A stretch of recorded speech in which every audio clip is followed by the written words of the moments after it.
Это был транспортный корабль королевских ВМС Великобритании, построенный в 1940 году в Шотландии. Длиной 126 метров, шириной 17 метров, он с помощью трехцилиндрового парового двигателя мог развивать скорость до 10 узлов. Выйдя свой последний рейс из Глазго в мае 1941, он имел на борту военный груз для доставки в армию, которая воевала в Северной Африке.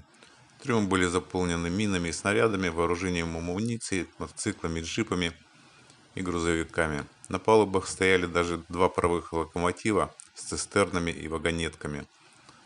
Лунной ночью 6 октября 1941 года немецкий бомбардировщик сбросил на него бомбу, которая попала как раз в трюм, где находилась взрывчатка и снаряды. Сильный взрыв разломил корабль на две части, и он затонул, унеся с собой 13 членов экипажа.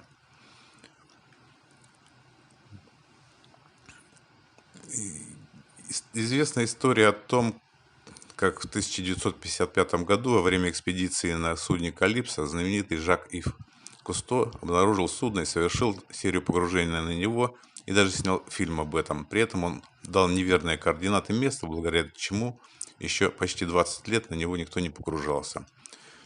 Только в 1993 году посещение Тисельгорма становится все более и более массовым с каждым годом.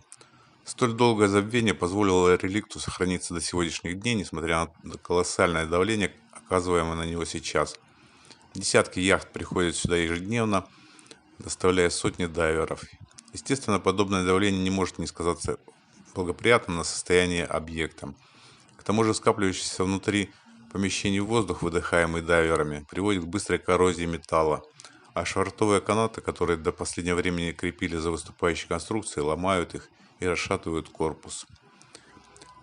Одним словом, объект действительно уникален, в том числе доступностью и сохранностью, что, безусловно, заслуживает любых мер его спасения и консервации для будущего.